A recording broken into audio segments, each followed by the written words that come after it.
নমস্কাৰ মোৰ চেনেলটোলৈ আপোনালোকক সকলোকে পুনৰবাৰ স্বাগতম জনাইছোঁ। আজিৰ দিনটো আমাৰ বাবে এক বিশেষ দিন, কাৰণ আজি আমাৰ দাদাৰ ছোৱালী দিব্যাঞ্চীৰ শুভ অন্নপ্ৰাশন। তাইৰ এই বিশেষ দিনটো স্মৰণীয় কৰি ৰখাৰ মানসেৰে মই মোৰ কেমেৰাত দিনটোৰ কিছু ভাল লগা মধুৰ মুহূৰ্তবোৰ সাঁচি ৰাখিছিলোঁ আৰু ভাবিলোঁ যে মইনো কিয় অকলে উপভোগ কৰোঁ, সেয়েহে আপোনালোককো দেখুৱাবলৈ চেষ্টা কৰিলোঁ। লগতে মই আপোনালোকৰ সুবিধা হোৱাকৈ অন্নপ্ৰাশনৰ কিছু তথ্যও দাঙি ধৰিবলৈ চেষ্টা কৰিলোঁ। আশা কৰোঁ আপোনালোকে ভিডিঅ'টি চাই খুব ভাল পাব আৰু আমাৰ অতি মৰমৰ দিব্যাঞ্চীক মানে মোৰ ভতিজাজনীক এগালমান মৰম আৰু আশীৰ্বাদ কৰিব। ইয়াতে আপোনালোকক জনাই থওঁ, এই যে দেখিছে সুন্দৰকৈ ৰঙানীলা বেলুনবোৰ আটক ধুনীয়াকৈ সজাই থোৱা হৈছে, এইবোৰ মই সজাই দিছিলোঁ মোৰ সীমিত চেষ্টাৰে। লগতে ইয়াত মোক বিশেষভাৱে সহায় কৰিছিল মোৰ অতি মৰমৰ পূৰ্ণিমা বৌয়ে, আৰু আমাৰ লিয়াঞ্চ মাইনাটো আছে ইটো সিটো কৰি দিবলৈ, আৰু আমাৰ ভাইটি তথা দিব্যাঞ্চীৰ মামাহঁতেও সহায় কৰিছিল। মই ইয়াতে অসমীয়া মানুহৰ যি চিনাকি গামোচা তথা জাপিক এক সুন্দৰ ৰূপত তুলি ধৰিবলৈ চেষ্টা কৰিছিলোঁ। গতিকে এই ৰূপসজ্জা আপোনালোকৰ কেনেকুৱা লাগিলে জনাবচোন, আমি সুখী হ'ম। আৰু যদি আপোনালোকে বিচাৰে মই কেনেকৈনো এই বেলুনবোৰ সজালোঁ, তেন্তে কমেণ্ট বক্সত কমেণ্ট কৰি জনাব, মই আপোনালোকক এটা নিশ্চয় সৰু ধাৰণা দিব পাৰিম। শুভ অন্নপ্ৰাশন। অন্নপ্ৰাশন হৈছে হিন্দু ধৰ্মৰ লোকসকলৰ মাজত প্ৰচলিত শিশুক প্ৰথমবাৰৰ বাবে অন্ন খুৱাওঁতে পতা এক ধাৰ্মিক অনুষ্ঠান। ই হিন্দু সংস্কাৰসমূহৰ ভিতৰত অন্যতম। সংস্কৃত ভাষাৰ এই শব্দটোৰ আক্ষৰিক অৰ্থ হৈছে খাদ্য গ্ৰহণ বা খাদ্য খুৱাই দিয়া। সাধাৰণতে শিশুক 6 মাহলৈকে কেৱল মাকৰ গাখীৰ খাবলৈ দিয়া হয়। 6 মাহৰ পিছত শিশুক লাহে লাহে গোটা খাদ্য খুওৱাৰ প্ৰয়োজন। গোটা খাদ্য খুওৱাৰ আৰম্ভণিত এই অন্নপ্ৰাশন অনুষ্ঠানভাগ আয়োজন কৰা হয়। আধুনিক চিকিৎসা বিজ্ঞানৰ মতে অন্নপ্ৰাশন খুব স্বাস্থ্যসন্মত। প্ৰাচীন ভাৰতীয় আন সংস্কাৰসমূহে ক্ৰমে গুৰুত্ব হেৰুৱালেও অন্নপ্ৰাশন বৰ্তমান সময়ত খুব জাকজমকতাৰে পালন কৰা দেখা যায়। ইয়াৰ কিছু মাংগলিক বিধি বিধানো আছে। তেন্তে আহকচোন জানো এই বিধি বিধানসমূহনো কেনেধৰণৰ। এনেধৰণৰ নিয়ম আছেনে নাই আমি নাজানো, কিন্তু আমি ৰাতিপুৱাই ডিম্পী বৌ মানে দিব্যাঞ্চীৰ মাক আৰু মই দিব্যাঞ্চীক গোলাপ ফুল দিয়া পানীৰে গা ধুৱালোঁ। তাইও বৰ ফূৰ্তিৰে গা ধুলে। আপোনালোকে আকৌ ভুল নুবুজিব দেই, গোলাপ ফুল দিয়া পানীৰে গা ধুৱালোঁ বুলি। এয়া আমাৰ একান্ত ব্যক্তিগত চখ।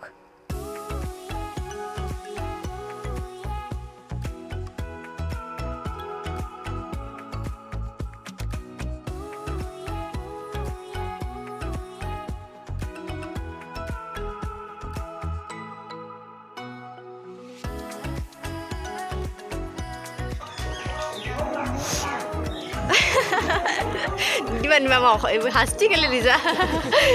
Aduh.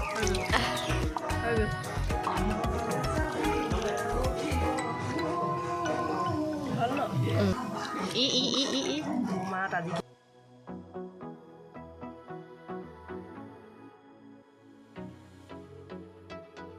তাৰপিছতে আমি তাইক শুভ দিনটোৰ বাবে সুন্দৰকৈ সজাই পৰাই তুলিলোঁ। চাওকচোন কি যে ফূৰ্তি পাইছে গা ধুই আহি। আৰু এয়া বাইকৰ আবদাৰত তাইক জোনটোৰ দৰে কপালত ফূৰ্তি আঁকি দিছে পূজা তাইৰ মাহীয়েক।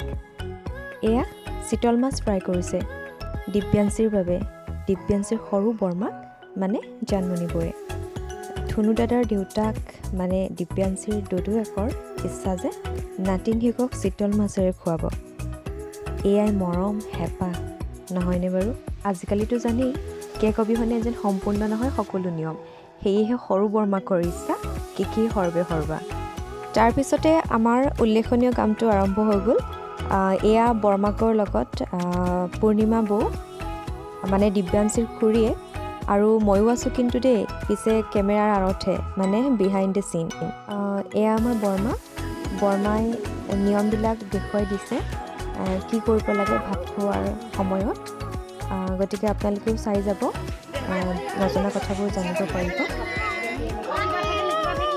এয়া দিব্যাঞ্চীৰ মাক আৰু বগা টি চাৰ্ট পিন্ধাজন দিব্যাঞ্চীৰ নিচায়েক, আৰু ইফালৰজন দিব্যাঞ্চীৰ মোমায়েক।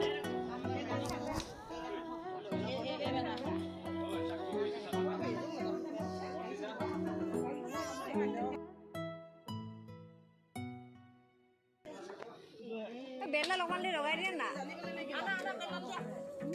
লগাই দিয়ে না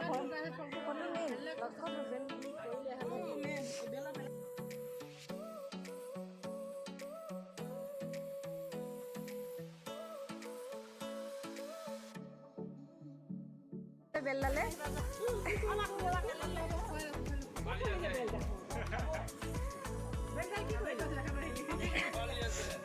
গাড়ী চলাইছে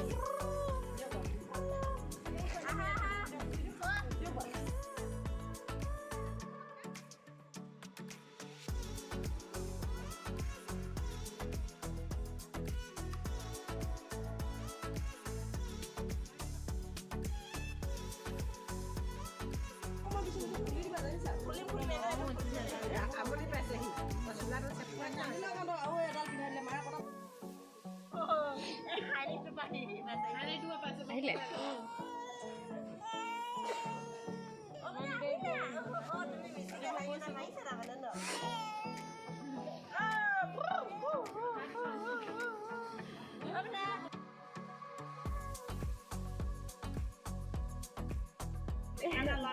এই যে দেখিছে ডলাখনত কিছুমান সামগ্ৰী থোৱা হৈছে আৰু সেইবোৰ শিশুটিয়ে স্পৰ্শ কৰিব লাগিব আৰু ইয়াৰ অৰ্থ নথকা নহয়, ইয়াৰ অৰ্থ আছে। ইয়াৰ অৰ্থবোৰ হৈছে যেনেকৈ তাত থকা যদি কিতাপ বা বহী কলম শিশুটোৱে চুৱে বা স্পৰ্শ কৰে তেন্তে শিক্ষিত হয় বুলি কয়। যদি মাটিৰ চপৰা এনেধৰণৰ বস্তুবোৰ স্পৰ্শ কৰে তেতিয়া মালিক মানে মাটিৰ মালিক বা সম্পত্তিৰ মালিক হয় বুলি কয়, বা সোণৰূপৰ গহনা চুলে সোণৰূপ আনে বুলি কয়। এনেধৰণৰ কিছুমান নীতি নিয়ম আছে। আৰু চাই যাওকচোন আমাৰ দিব্যাঞ্চীয়েনো আজি কি স্পৰ্শ কৰিলে।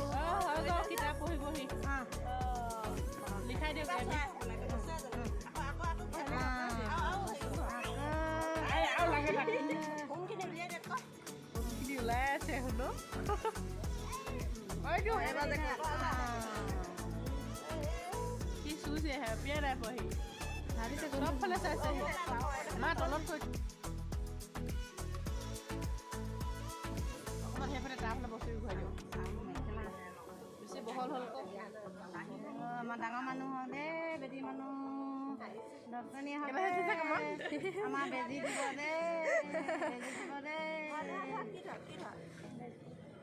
দেই কি লাগে হৌ লৈ লওক মোক চাইছে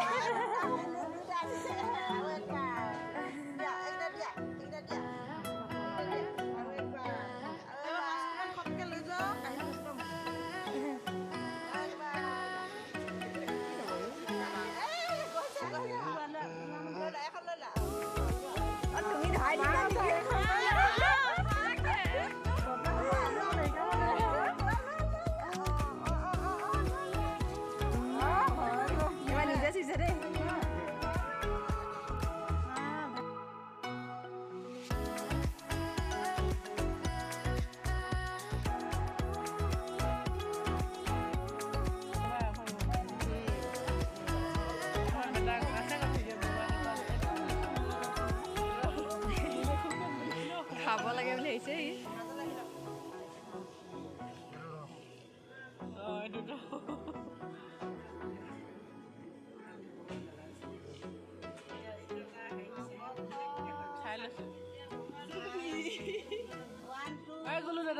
কি কৈছে ভণ্টি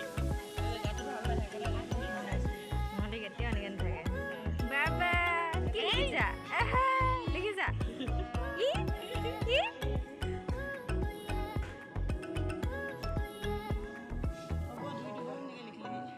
হৈ যাব।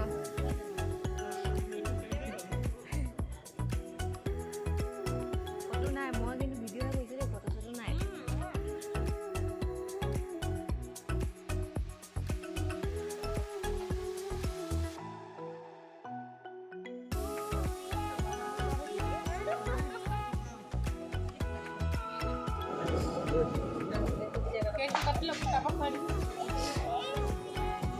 ওচৰলৈ নিদিয়া গোটেই কাঁহীখন নিদিয়ক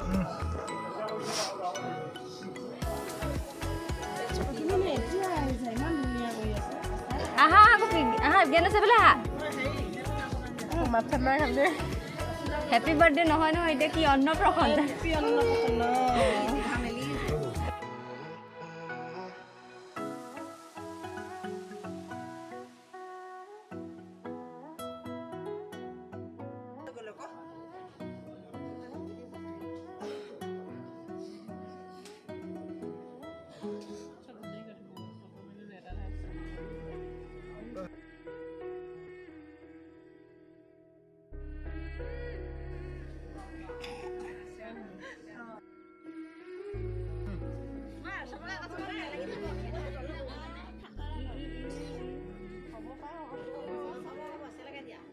পুৰা চলিছে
এয়া আমাৰ দিব্যাঞ্চীৰ দেউতাক।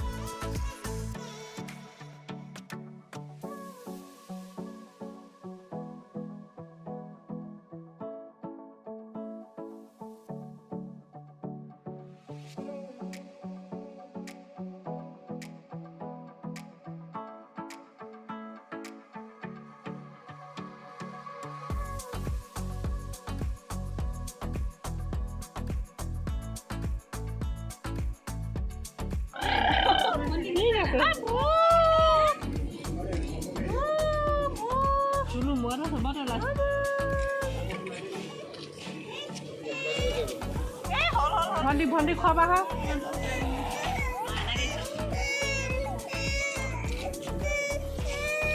এনাই বমাক এয়া দিব্যাঞ্চীৰ এনাই মানে ডিম্পিবোৰ মাক।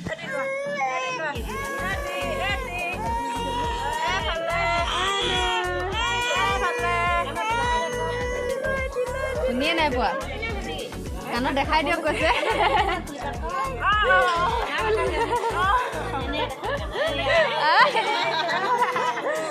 এইফালে চাইছি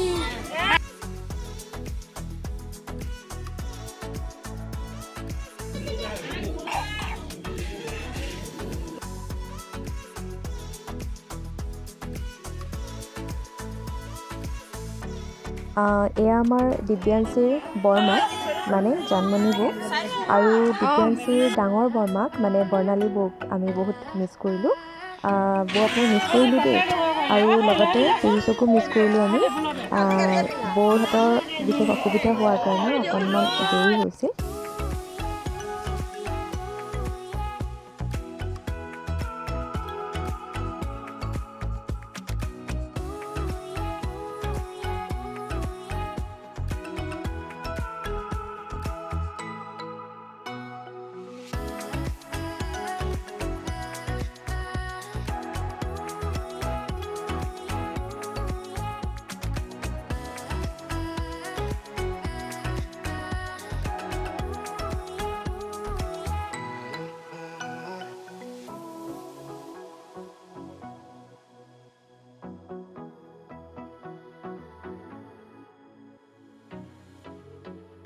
গেলা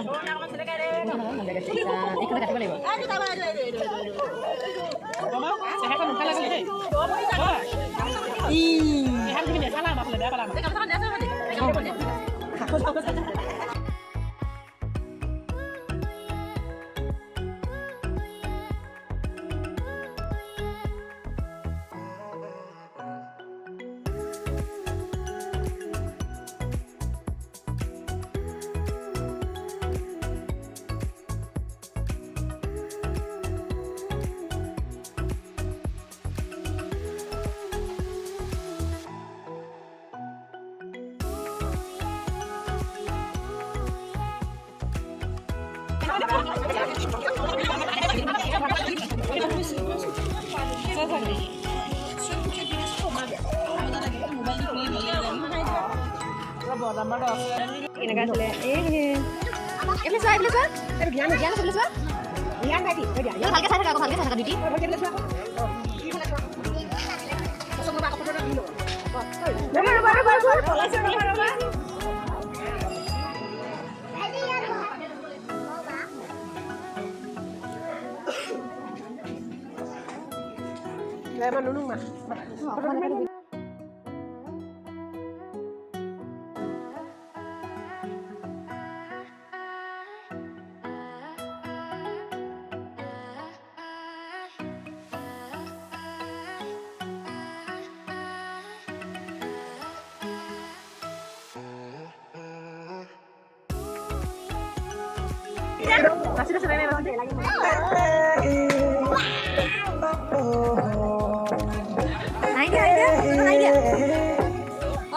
বহিলা বাবা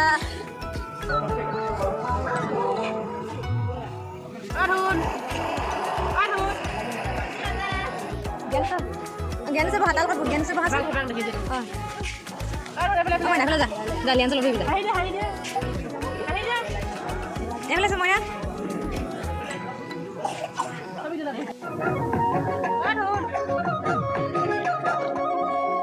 পেডেল মাৰি চাইকেল চলাই দোকানলে যাম সৰুতে দোকানলে এমলে চা হাই হাই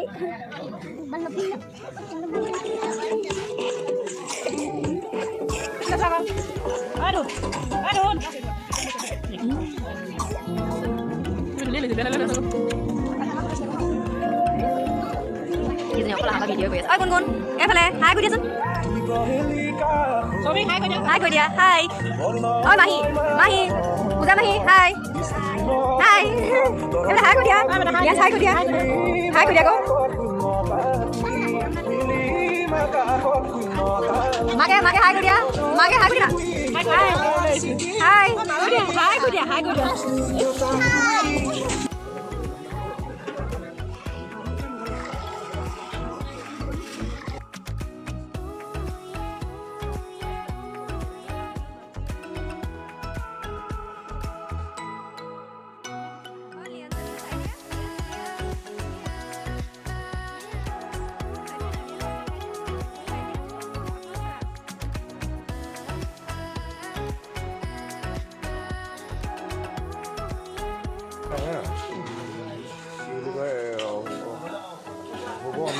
যে সঁচাকৈ কৈছোঁ মই ইয়াত কৰি ধুনীয়া আমাৰ ইয়াত হ'বই নোৱাৰে মানে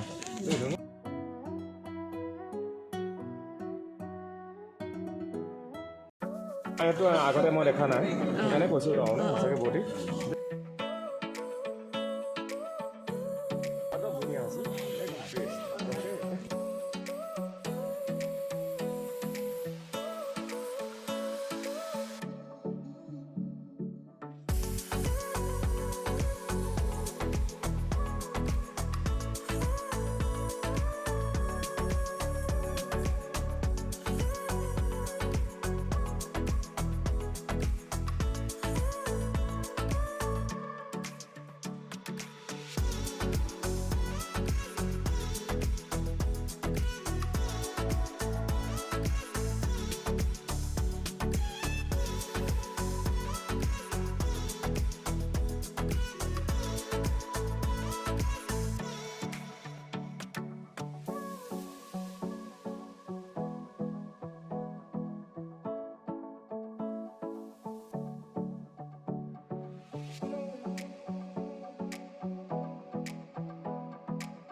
শেষত দিব্যাঞ্চীৰ সুস্বাস্থ্য কামনা কৰিলোঁ তাই ভালে থাকক সুস্থ থাকক আৰু দীৰ্ঘায়ু হওক সেয়াই পেহীৰ ফালৰ পৰা এগালমান মৰম আৰু আশীৰ্বাদ তোমালৈ সদায় থাকিব যদি আপোনালোকৰ ভিডিঅ'টো ভাল লাগিলে তেন্তে এটা লাইক এটা কমেণ্ট শ্বেয়াৰ আৰু ছাবস্ক্ৰাইব কৰি দিব তেন্তে আজিলৈ আহোঁ ধন্যবাদ